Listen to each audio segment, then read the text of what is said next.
लिखा है, क्या लिखा है मालूम है? आप 1,00,000 श्लोकों का वर्णन नहीं कर सकते हैं या उनको श्रवण नहीं कर सकते हैं। भौतिक जीवन में हम लोग हैं, बधे हैं, माया के जाल में फंसे हैं। कार्य क्षेत्र भी देखना है, घर भी देखना है, परिवार भी देखना है, सब कुछ देखना है। मैं कहता हूं 24,000 श्लोक भी ना सुन पाए, 24 श्लोक भी नहीं सुन पा रहे हैं, लेकिन श्लोक क्या कहता है, भागवत जी क्या कहती है, शिव पुराण क्या कहता है, सुनिए। एतस्शिव पुराणम ही श्लोकम श्लोकार्धमेव च यः पठेद् वित्त संयुक्ता सो पापान् मुच्यते क्षणात्। एतत् शिव पुराणम ही श्लोकम श्लोकार्धमेव च।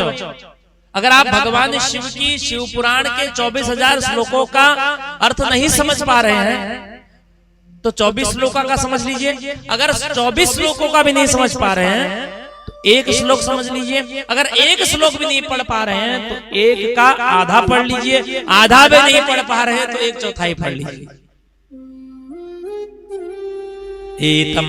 एतत् शिव पुराणम ही श्लोकम श्लोकार्धमेव च।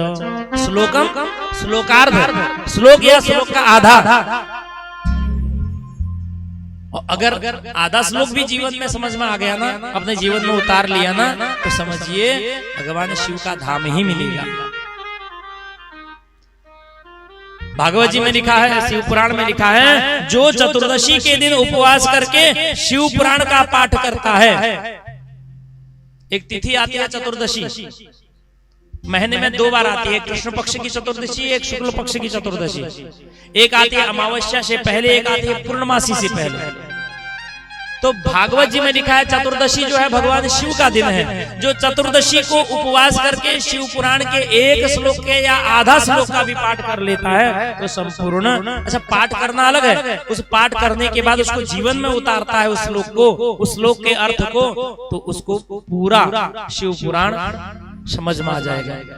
अर्थात शिव पुराण के फल का पूर्ण फल प्राप्त हो जाएगा।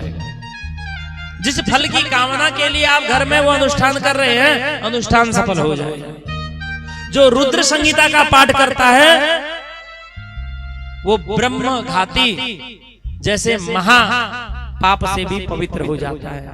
कैलास संहितायास्तु माहात्म्यम वेति शंकरः। जो कैलाश संहिता का महात्म भगवान शिव का पूजन करता है, कैलाश संहिता का पाठ करता है या श्रवण कर लेता है, भगवान शिव को समझने की शक्ति प्राप्ति हो जाती है।